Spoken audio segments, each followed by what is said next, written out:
연말 연예계를 뒤흔든 박나래 사태, 그 여파가 함께 프로그램에 출연했던 동료들에게도 미치고 있죠. 9년 전 방송에서 포착된 전현무의 차량 링거 사진, 전현무의 적극적인 해명에도 불구하고 논란이 계속되고 있습니다. 사진이 아마 2016년으로 얘기가 나온 것 같은데 법적으로 보면 공소시효나 이런 걸 보면 처벌하기는 어려운 상황이라고 저희는 보고요. 기간이 좀 지나서 그렇긴 한데 그 행위는 엄연히 불법 행위입니다. 주사를 맞은 거는 의료기관에서 시작했다 그러면 중간에 그 주사를 들고 바깥으로 나갈 수는 없습니다.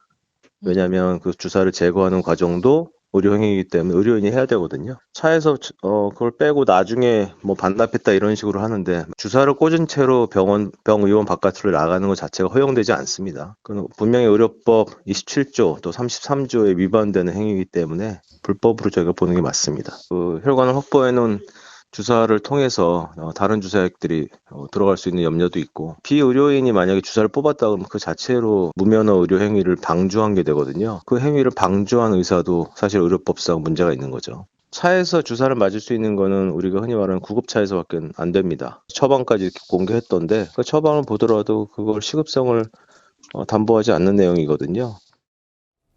예, 처방까지 공개했기 때문에 전현무 씨가 이 사진, 이 차에서 링거 맞는 사진, 이 링거를 놔준 게 주사 임무가 아니라는 건 해명이 됐다 손치더라도, 안 기자님, 이렇게 차에서 링거를 맞는 자체가 문제다, 의료법 위반이라는 문제는 해소되지 않는다라는 게 지금 저희가 의료계, 특히 의협 대변인 얘기입니다. 어떻게 보십니까?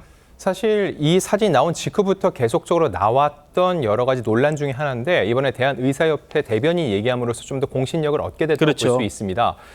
사실 그동안 이 사태가 불거지고 나서 그래도 전현무 씨를 향해서 지지하는 의사가 조금씩 나왔던 이유는 빠르게 대처를 했기 때문입니다. 사진 이후에 본인의 진료 기록부를 공개했죠. 근데 그 진료 기록부를 통해서 확인될 수 있는 건 병원에서 주사를 맞았다. 즉 의사에게 처음에 진료와 처방을 받았다는 건데 그 이후에 차량으로 와서 이걸 맞기 시작한 것부터 제거하는 그 순간까지 모든 게 불법 의료에 해당된다는 겁니다.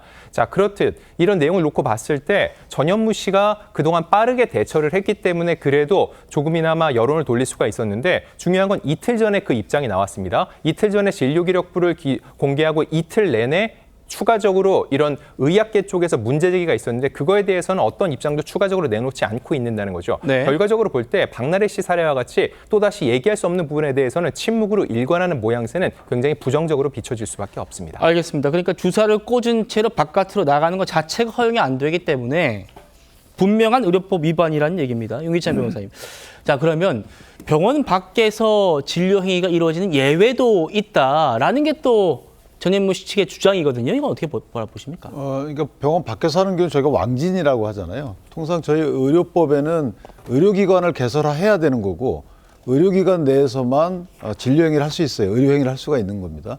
근데 이제 예외적인 경우가 몇 가지가 있어요. 예컨대 환자나 보호자가 원할 경우에 그다음 국가지방자치단체에서 특정 목적 갖고 허용할 경우에 몇 가지가 있는데 지금 전현무 씨 같은 경우에는 저는 그 대변인 생각과 약간 다른 게 의료 행위가 금지되는 것은 타인에 대해서 어떤 의료 행위를 할 때만 금지되는 거예요. 예. 처벌할 수 있는 거고 내에 꽂혀 있는 이 주사바늘 제거하는 것은 이거는 의료 행위가 아니에요. 나한테 주사 놓는 것도 의료 행위가 아니에요.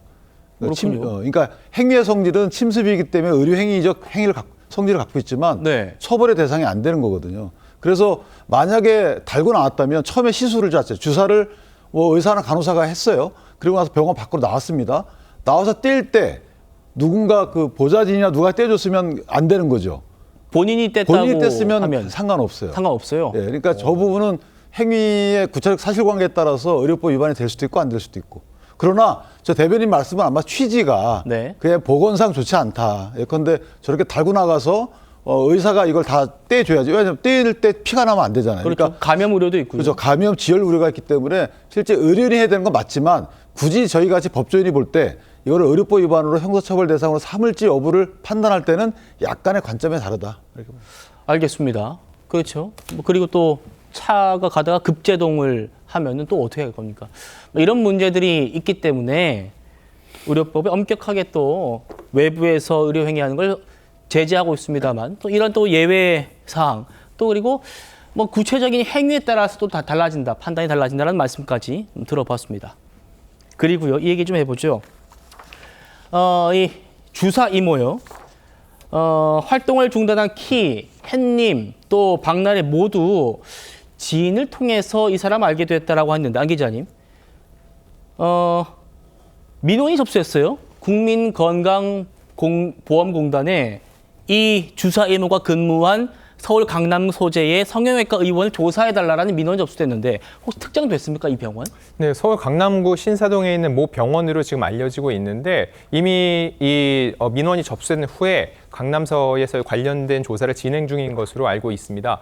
정확하게 이 병원에 대해서 아직 어느 정도까지 수사가 진행됐는지는 확인되지 않았지만 적어도 이 정확한 정황을 확인하기 위해서는 압수수색 가능성도 배제할 수 없는 상황입니다. 게다가 지금 한간에는 혹시 이 주사 이모가 이곳에서 사무장 병원을 운영한 게 아니냐라는 의혹까지 나오고 있기 때문에 네. 이걸 밝히기 위해서라도 경찰 조사는 불가피해 보이고요. 또 하나 중요한 건 주사 이모는 본인이 직접 의료인인 걸 밝힌 적이 없습니다. 의료인이 아니라면 처방전을 낼 수 없죠. 그런데 입짧은 햇님 등 유튜버와 나눠 주고받은 문자를 보면은 처방전을 받는다는 말이 많이 있거든요. 결과적으로 볼 때 당사자 환자에 대한 진료가 이루어지지 않고 처방전이 나온다는 것 자체가 엄청난 문제가 될 수 있죠. 과연 그 처방전을 주사 이모가 어떻게 확보하고 있을 수 있는지, 게다가 이 서울 강남 병원에서 혹시라도 그 처방전을 받은 건 아닌지 이런 부분에 대한 조목조목 수사가 필요한 상황입니다. 알겠습니다. 이 매니저들과 박나래 씨의 이 고소전 이제 경찰 수사로 넘어갔죠.